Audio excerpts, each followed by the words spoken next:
नमस्कार दोस्तों। आज की कहानी में हम जानेंगे कि किस तरह हमें अपने पुण्य का फल मिलता है। एक बार एक सेठ बस से उतरे। उनके पास कुछ सामान था। आसपास नजर दौड़ाई तो उन्हें एक मजदूर दिखाई दिया। सेठ ने आवाज देकर उसे बुलाकर कहा कि उस स्थान तक इस सामान को लेकर जाना है। तुम कितने पैसे लोगे? मजदूर बोला, आपकी मर्जी हो, जो दे देना, लेकिन मेरी एक शर्त है। जब मैं सामान लेकर चलूं तो रास्ते में या तो मेरी बात सुनना या आप अपनी सुनाना। सेठ ने डांटकर उसे भगा दिया और किसी अन्य मजदूर को देखने लगे। लेकिन काफी देर ढूंढने के बाद भी उन्हें कोई मजदूर नहीं मिला। अंत में मजबूरी में सेठ ने उसी मजदूर को बुलाया। मजदूर दौड़कर सेठ के पास आया और बोला, सेठ जी, मेरी शर्त आपको मंजूर है ना? सेठ ने स्वार्थ के कारण हाँ कर दी। सेठ का मकान लगभग 500 मीटर की दूरी पर था। मजदूर सामान उठाकर सेठ के साथ साथ चल दिया और बोला, सेठ जी, आप कुछ सुनाओगे या मैं सुनाऊं? सेठ ने कह दिया, तू ही सुना। मजदूर ने खुश होकर कहा कि जो मैं बोलूं उसे ध्यान से सुनना। ये कहते हुए मजदूर पूरे रास्ते बोलता गया और दोनों उस मकान तक पहुंच गए जहां सेठ जी को पहुंचना था।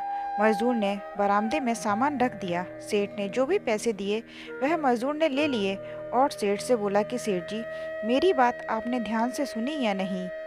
सेठ ने कहा, मैंने तेरी कोई बात नहीं सुनी, मुझे तो अपना काम निकलवाना था। मजदूर बोला, सेठ जी, आपने जीवन की बहुत बड़ी गलती कर दी। कल 7 बजे आपकी मौत होने वाली है। सेठ को यह बात सुनकर गुस्सा आ गया और बोले, तेरी बकवास बहुत सुन ली, जा रहा है या तेरी पिटाई करूं? मजदूर बोला, मारो या छोड़ दो, कल शाम को आपकी मौत होनी ही है। अब भी मेरी बात ध्यान से सुन लो। अब सेठ थोड़ा गंभीर हुआ और बोला, मरना तो सभी को है। अगर मेरी मौत कल शाम को होनी है तो होगी ही, इसमें मैं क्या कर सकता हूँ? मजदूर बोला, तभी तो कह रहा हूँ कि अब भी मेरी बात ध्यान से सुन लो। सेठ बोला, अच्छा सुना, मैं तेरी बात ध्यान से सुनूंगा। मजदूर बोला कि मरने के बाद आप ऊपर जाओगे तो आपसे यह पूछा जाएगा कि हे मनुष्य, पहले पाप का फल भोगेगा या पुण्य का फल? क्योंकि मनुष्य अपने जीवन में पाप पुण्य दोनों ही करता है। तो आप कह देना कि पाप का फल भुगतने को तैयार हूँ, लेकिन पुण्य का फल आंखों से देखना चाहता हूँ। इतना कहकर मजदूर वहां से चला गया। दूसरे दिन ठीक 7 बजे सेठ जी की मौत हो गई। सेठ ऊपर पहुंचा तो यमराज ने मजदूर द्वारा बताया गया प्रश्न कर दिया कि पहले पाप का फल भोगना चाहता है या पुण्य का? सेठ ने कहा, पाप का फल भुगतने को तैयार हूँ, लेकिन जो भी जीवन में मैंने पुण्य किया हो उसका फल मैं आंखों से देखना चाहता हूँ। यमराज बोले, हमारे यहाँ ऐसी कोई व्यवस्था नहीं है, यहाँ तो दोनों के फल भुगतवाए जाते हैं। सेठ ने कहा कि फिर मुझसे पूछा ही क्यों, और पूछा है तो उसे पूरा करो। धरती पर तो अन्याय देखा है, पर यहाँ पर भी अन्याय हो रहा है। यमराज ने सोचा कि बात तो सही कह रहा है, इससे पूछकर फंस गया। मेरे पास तो ऐसी कोई शक्ति ही नहीं है जिससे इस जीव की इच्छा पूरी हो जाए। बेवश होकर यमराज उस सेठ को ब्रह्मा जी के पास ले गए और पूरी बात बता दी।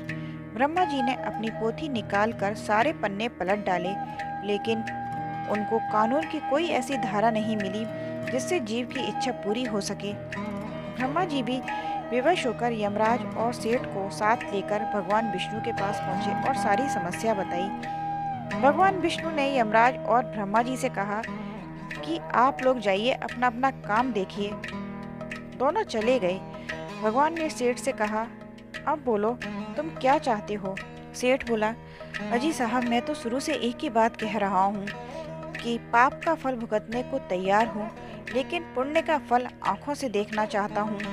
भगवान बोले, धन्य है वो गुरु मजदूर जो तेरे अंतिम समय में भी तेरा कल्याण कर गया। अरे मूर्ख, उसके बताए उपाय के कारण तू मेरे सामने खड़ा है। अपनी आंखों से तूने मेरे दर्शन कर लिए। मेरे दर्शन से तेरे सभी पाप नष्ट हो गए। इससे और बड़ा पुण्य का फल क्या देखना चाहता है? सेठ जी समझ गए कि कैसे मजदूर के रूप में उसे भगवान ने दर्शन दिए थे। दोस्तों, कहानी का सार यह भी है कि कई बार हमें छोटे से छोटे लगने वाला इंसान भी गुरु के रूप में मिलकर बहुत कुछ सीखा जाता है। हमें उसकी बात बहुत ध्यान से सुननी चाहिए। पता नहीं कौन सी बात जीवन में कब काम आ जाए। इसी के साथ यह मेरी कहानी संपन्न होती है।